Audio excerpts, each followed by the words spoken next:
कसे काय मंडळी, तर भाड्याक जाऊतो तर वेळ झालो आणि मी चालले भाड्याक आणि जाते आमच्याच गावात. रस्ता थोडं खराब होतं तर फायनली भाड्याच्या जागेवरती पोहोचले आणि म्हणजे आता पाऊस गेलो ना तर पप्पाने रिक्षाचे दोन्ही दरवाजे काढून ठेवले आणि तर फायनली आम्ही येऊन बसलो कुडामध्ये आणि डॉक्टरकडे भाडा घेऊन इल्ले. तर थोडीशी गर्दी होती, मग थोडा थांबा गोया.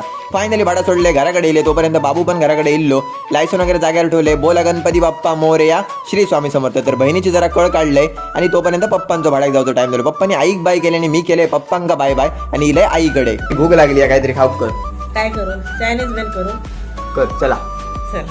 आईन घेतल्यान मस्त घरातलं कोबी आणि आपल्या आड्यावरती त्याका मस्त बारीक चिरूक घेतल्यानंतर बघता बघता कोबी चिरून झालो. तोपर्यंत दिव्याक सांगले घरात जाणी चटणी घेऊन ये. दिव्यान पटकन चटणी घेऊन येईल आणि चटणी कसली दिसता बघा, जबरदस्त. तर कुरकुऱ्याचं पॅकेट तर घराकडे आणलेलाच होता. तर आईन मस्त कोबी टोपात टाकले आणि त्याच्यानंतर ते नूडल्स त्याच्यात ॲड केले, फ्राय नूडल्स आणि चटणी टाकल्यान आणि फायनली आता मिक्स करून घेतल्यान. तर आई एकदम पटपट मिक्स करी होती. तर चटणी कमी वाटायला लागली तर मी एक चमचा त्याच्यात चटणी टाकले आणि फायनली आईन आता व्यवस्थित